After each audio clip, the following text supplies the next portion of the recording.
Look closely at these four notes. B-A-C-H. They look like any other notes on a page. But they are not just music. They are a signature. A name. The name of the man who wrote them, hidden in plain sight, inside his own music. For 300 years, it was sitting there, waiting. And once you understand what Johann Sebastian Bach did, you will never listen to music the same way again. This is the code he hid in the notes. To understand the code, you first have to understand the man. Johann Sebastian Bach was not simply a composer. He was, in a sense, a mathematician of sound. While other musicians chased a pretty melody, Bach built cathedrals out of numbers.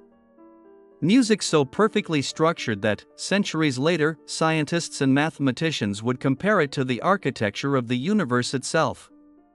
Astronomers even sent his music into space on the Voyager spacecraft, as an example of the highest order the human mind can create.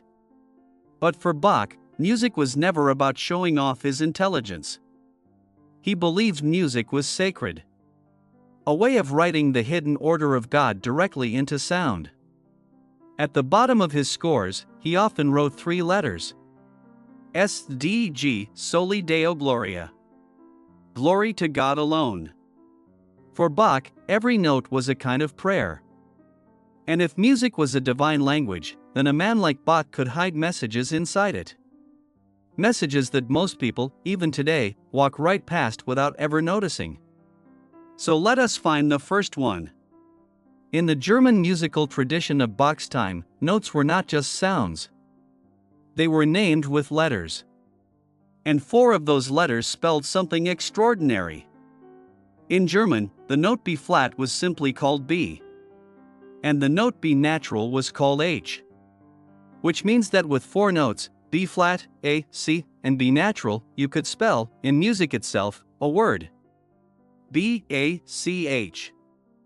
His own name. Listen to it. Those four notes are not a melody.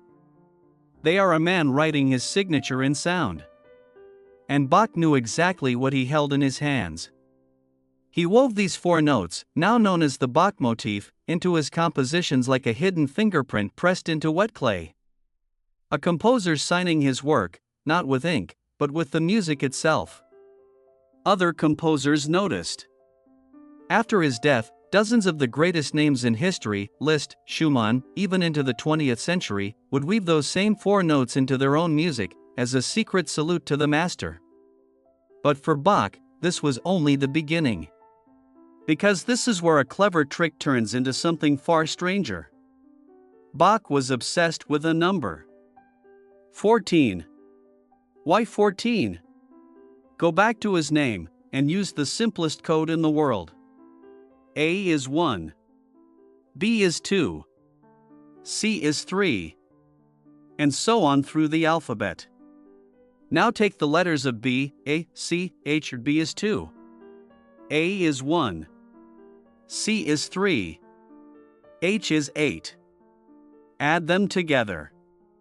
2 plus 1 plus 3 plus 8. The answer is 14. Bach had turned his own name into a number. And once you know that number, you begin to see it everywhere in his music. Melodies built from exactly 14 notes. Themes that repeat 14 times. Bass lines that step 14 times before they resolve. Scholars have spent entire careers counting these patterns.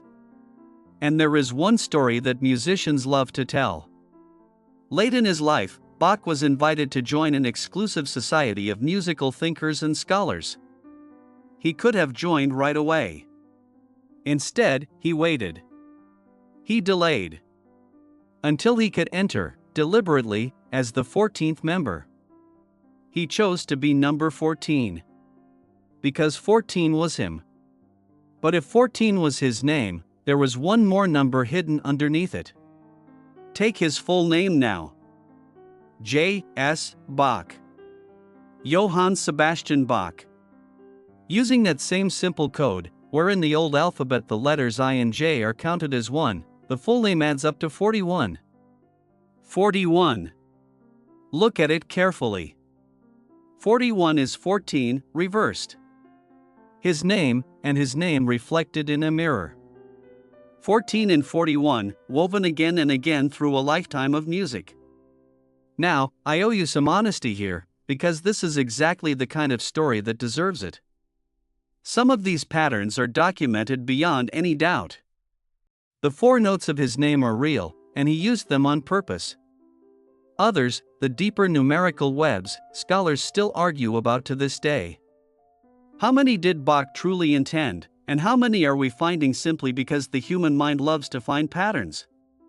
It is a fair question. But there is one final secret where the argument stops. One moment that sends a chill down the spine of every musician who learns it for the first time.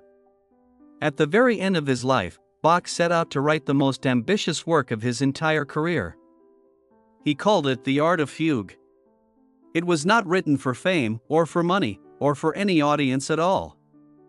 It was a single musical idea, one theme, pushed and folded and turned inside out, explored to the absolute limit of what the human mind could do with sound.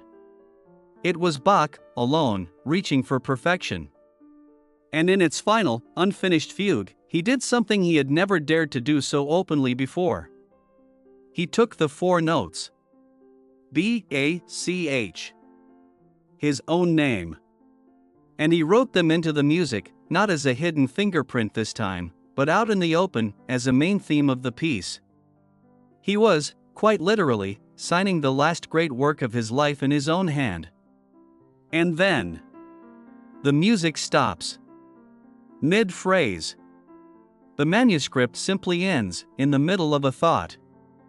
On that very page, his son later wrote a single, haunting note.